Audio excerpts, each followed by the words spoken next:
Welcome to the AFR Saints channel, where we provide you daily content on your favorite team, the New Orleans Saints. Do us a favor and hit that subscribe button. Be sure to leave your comments below and smash that like button. Who dat?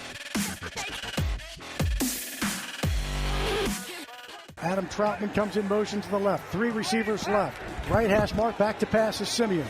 Throwing towards the end zone. That pass is caught, and I think he stuck the ball across, and he did. And that is a touchdown for New Orleans.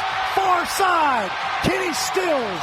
What a play. Almost Lance Morris made the catch and then stuck it across the goal line.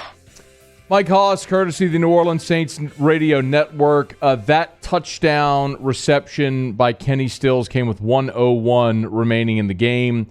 It would give the Saints a 25-24 lead, and it appeared improbably that the Saints were going to come back from down 24-6 with 10:39 to play in the ballgame, with back-to-back-to-back touchdown drives, all in a matter of about 9 minutes of game time. But it was not to be, as you know. Cordero Patterson hauled in the deep ball, which set up Younghoe Koo's game-winning field goal as time expired. The Falcons beat the Saints 27-25. That was a total gut punch.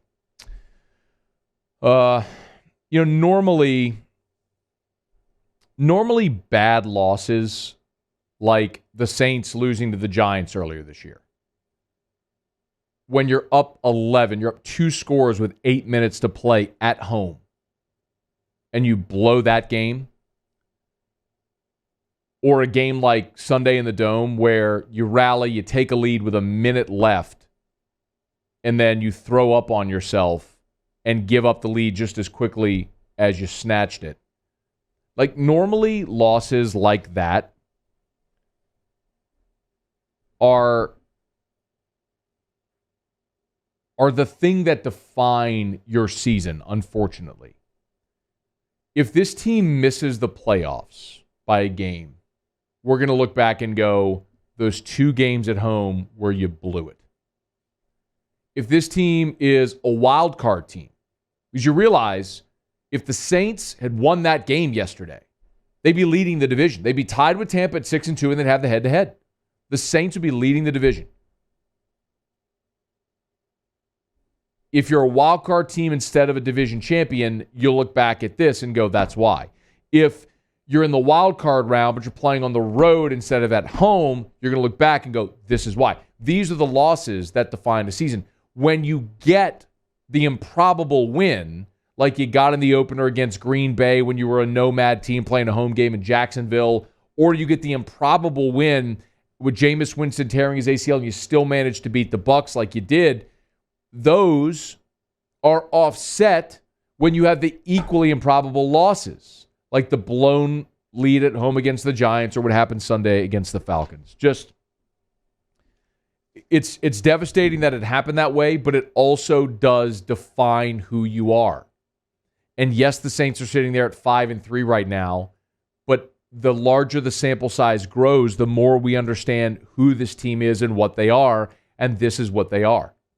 They are a stunningly inconsistent team, a team that is capable of beating Tampa Bay in 1 week and losing the next to a bad Atlanta team. They're a team capable of throttling Green Bay in 1 week and then getting throttled by Carolina the next. That is who this team is.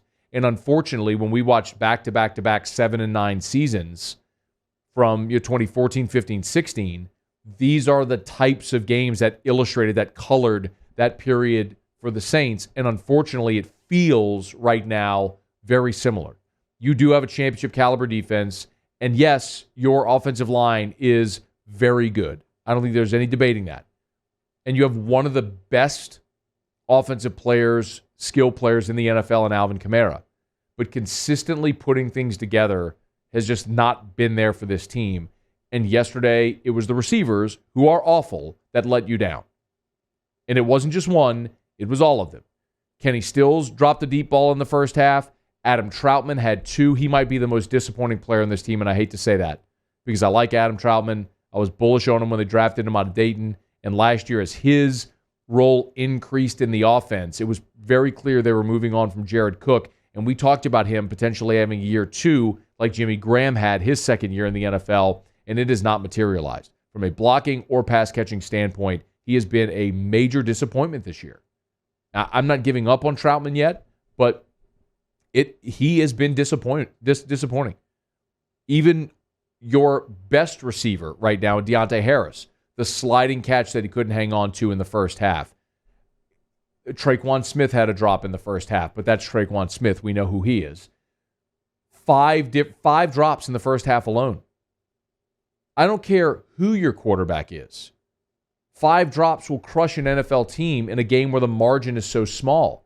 Now, when your quarterback's Trevor Siemian, and he doesn't have Superman-like ability like a Lamar Jackson to be able to make plays happen with his feet, you have to pick up your guy.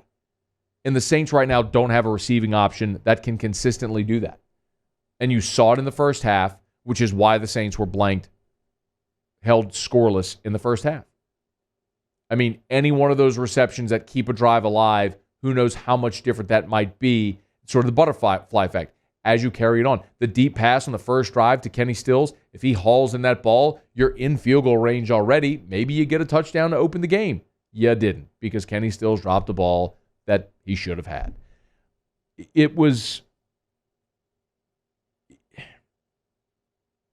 I'll give the Saints credit for the stunning comeback.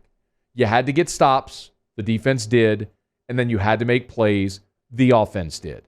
To score 3 touchdowns within a 9-minute span is incredible. It would have been very easy to give up at that point when you're down 24-6 and to pack it in after the strip sack fumble that was returned to the 6-yard line and then run in the next play. It would have been very easy at that point to say, it's over, pack it up, take it to the house. The Saints didn't.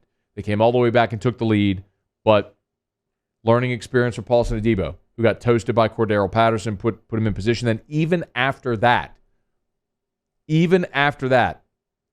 what a play by Marcus Davenport to punch the ball out from Mike Davis and to cause a fumble. I mean, I'm stunned that the Falcons even considered running the ball in that situation. Like Arthur Smith, that might be a fireable offense on the spot by being so negligent to run the football when you can take a knee, call a timeout, and let the guy who's already kicked 2 game winners this season kick a third from chip shot range. But they let Mike Davis run it. Beautiful play by Marcus Davenport to force the fumble. But the Saints couldn't fall on it. So the first half shutout was gross. The 5 drops were terrible. There are some people who have pointed out that when late in the game Taysom Hill came in, completed back-to-back passes, maybe he should have stayed in there. I don't know that I necessarily agree. I'm okay with that feeling of momentum and churning and being something different at that point. But look at how it did ultimately play out. You go through a game week, strategizing through that game week, putting in your game plan and how people are going to be used in their roles. And Sean Payton stuck to that, and I have no problem with it. And as it turned out, the offense got going and put up 22 points in the fourth quarter. The thing that you might question is similar to what we were questioning earlier, in the LSU game with the decision either to go for it on a 4th down or kick a field goal. Well, Sean Payton made the decision after the second touchdown to attempt a 2-point conversion. And in that moment, there's 4:35 to play. I get it. In that moment, I get it. There's 4:35 to play. If you kick the PAT, you're down 4, you need a touchdown. You go for 2, you get it, you're down 3, all you need is a field goal. So I understand wholly the decision to go for 2. You can't possibly think in that moment that everything was going to play out the way that it did. You have to think percentages to give your team the best chance to extend this game and have a chance to win it. And I'm okay with going for 2 the first time. We can certainly talk about the play calls on the 2-point conversions, especially the draw to Kamara on the second one, not giving yourself a run-pass option. But look, I mean, Sean Payton also dialed up a Trevor Siemian to Alex Arma goal line touchdown pass last week. This is a guy who's very good at what he does in play calling and knowing situations. Sometimes you tip your cap to the other team.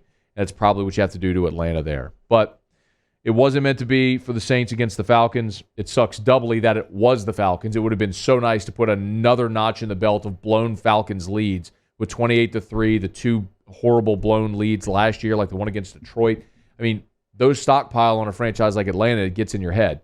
But Matt Ryan and Cordero Patterson hooked up, made the play with a minute, inside of a minute in the game to put them in position to win it. So if you're the Saints, now you look ahead, you're 5-3. And that was one that you're going to look back and regret because your next two were on the road. You're at Tennessee and at Philly. And Tennessee just had maybe the most impressive win of the weekend. Without Derrick Henry, going on the road Sunday Night Football to L.A., and not just beating the Rams, but choke slamming the Rams the way that they did. That's going to be a very confident team that you have to go to Nashville and play next week. But as this game showed and as we saw all throughout the day, like, Jacksonville beating Buffalo 9-6. You have to bring great effort every week in the NFL, and the Saints didn't do it. They did not bring the same effort that they had against Tampa on Sunday against Atlanta, and it cost them. It cost them a win, and I fear as we look down toward the end of the season, it's going to cost them much more than that based on whatever this postseason will or won't be because of a game like this. Hey, thanks so much for watching. Please leave your comments. I love to interact. And be sure to hit the red subscribe button below.